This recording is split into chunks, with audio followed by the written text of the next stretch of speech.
MOU 44เนี่ยเป็นสิ่งที่เราตั้งขึ้นมาเพื่อจะ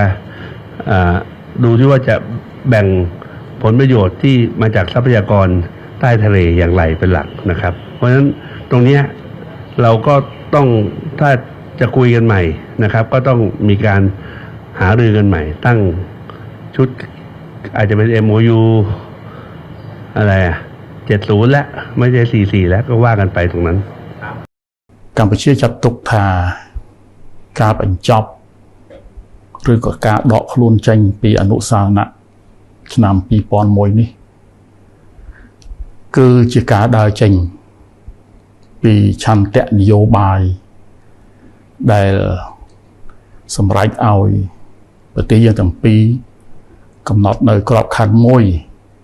ក្នុងការដោះស្រាយដោយសន្តិវិធីនិងផ្អែកទៅលើច្បាប់អន្តរជាតិនៅ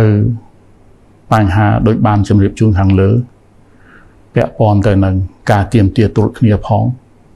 និងការដោះស្រាយបញ្ហាព្រំដែន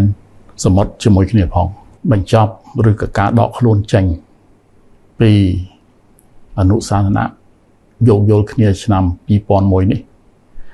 มันប៉ះពាល់ទៅដល់សិទ្ធិស្របច្បាប់របស់កម្ពុជានៅលើដែនសមុទ្ររបស់ខ្លួននោះទេ